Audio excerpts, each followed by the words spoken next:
नमस्कार विद्यार्थी मित्रांनो, आज आपण रायगड तलाठी 2015 या प्रश्नपत्रिकेतील उर्वरित भाग पाहणार आहोत.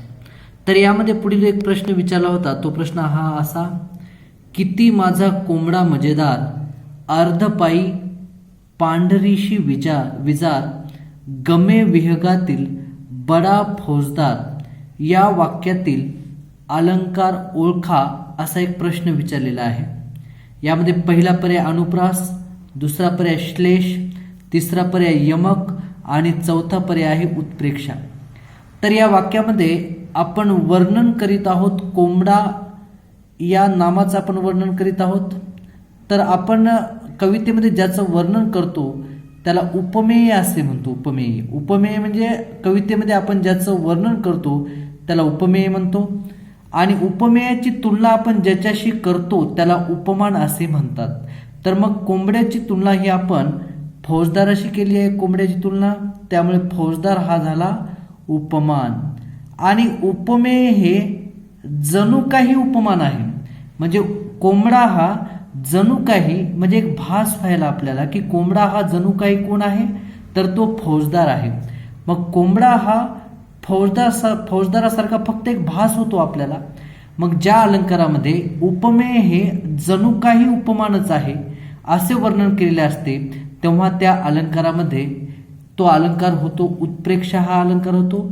त्यामुळे या काव्यपंक्तीमध्ये असणारा जो अलंकार आहे तो आहे उत्प्रेक्षा. आणि उत्प्रेक्षा अलंकार ओळखायचा कसा, तर त्यामध्ये काही साम्यवाचक शब्द असतात की जसा या ठिकाणी गमे हा साम्यवाचक शब्द आहे.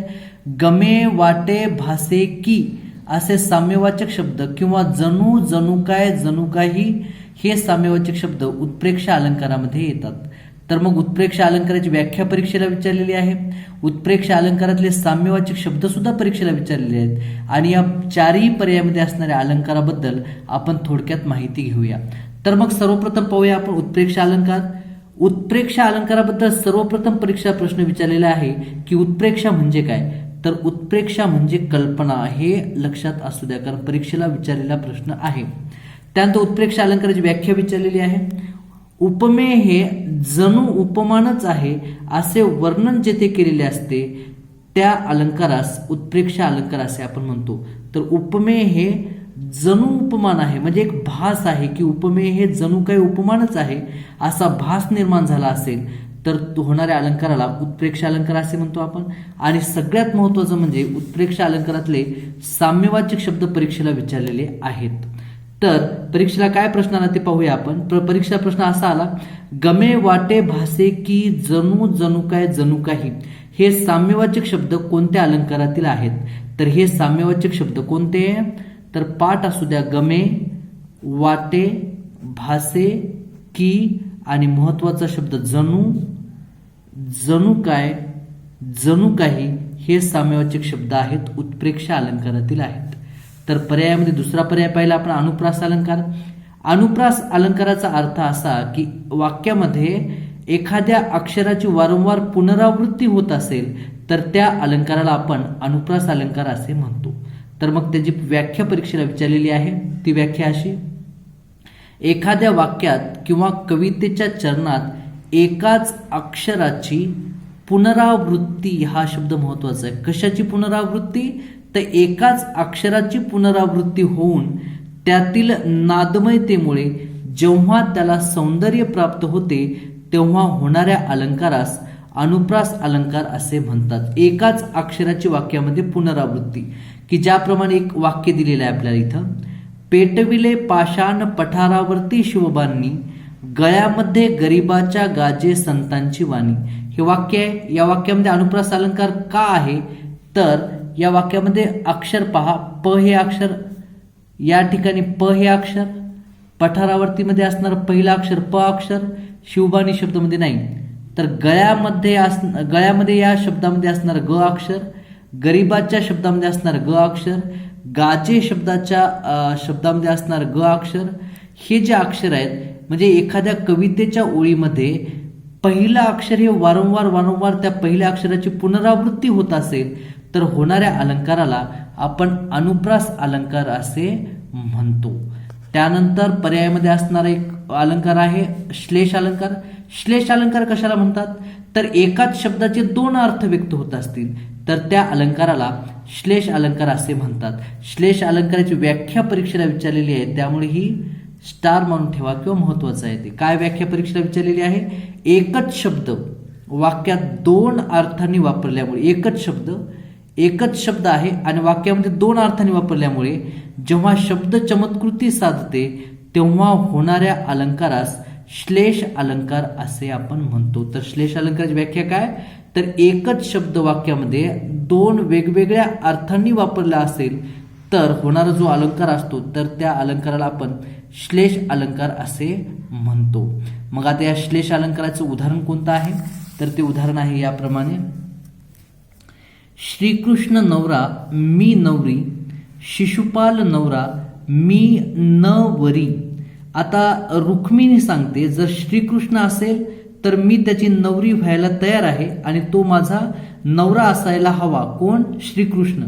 परंतु श्रीकृष्णाच्या ऐवजी जर शिशुपाल आला, शिशुपाल जर माझा नवरा होणार असेल तर मी त्याला नवरी म्हणजे वर्णे म्हणजे लग्न करणे, न म्हणजे नाही, मी त्याच्यासोबत लग्न करणार नाही असा नवरी या शब्दाचा अर्थ आहे.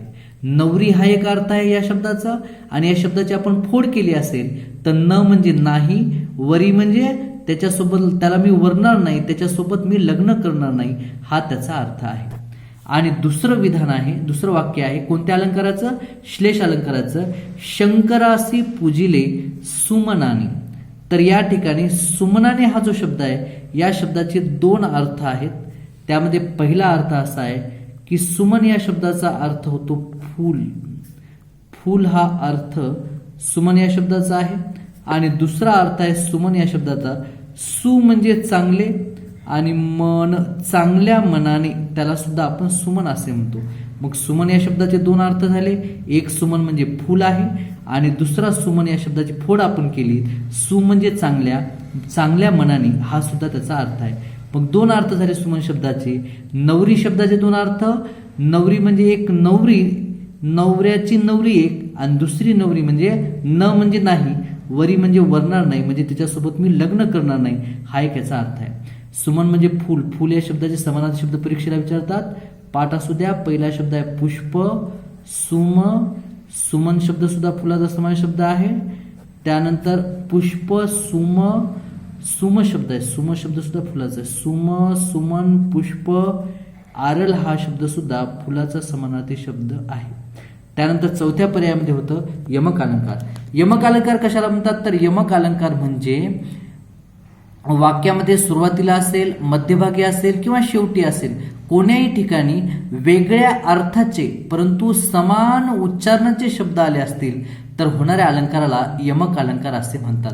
तर मग यमक अलंकाराची व्याख्या परीक्षेला विचारलेली आहे. काय व्याख्या आहे ती, कवितेच्या चरणाच्या शेवटी असेल, त्यानंतर पुढे मध्यभागी असेल किंवा ठराविक ठिकाणी असेल, अक्षरे वेगळ्या अर्थाने आल्यास, अक्षरे वेगळ्या अर्थ वेगळा असू शकतो परंतु सारख्याच उच्चारणाचे शब्द आले असतील तर होणारा जो अलंकार आहे त्या अलंकाराला आपण यमक अलंकार असे म्हणतो. जसं या ठिकाणी पहा, एक वाक्य आहे, सदा सर्वदा योग तुझा घडावा, तुझे कारणी देह माझा पडावा. आता या काव्यपंक्तीमध्ये वाक्याच्या शेवटी घडावा शब्द आला, दुसऱ्या ओळीमध्ये पडावा हा शब्द आला. दोन्ही शब्दाचा अर्थ वेगळा वेगळा आहे परंतु उच्चारण समान आहे. घडावा, पडावा, उच्चारण समान, अर्थ वेगळा आणि वाक्याच्या शेवटी आले, ठराविक ठिकाणी आलेले आहेत, त्यामुळे होणारा जो अलंकार आहे त्याला आपण यमक अलंकार असे म्हणतो. त्यानंतर खालची ओळ पहा, सुसंगती सदा घडो, सुजन वाक्य कानी पडो, कलंक मतीचा झडो, विषय सर्वथा नावडो.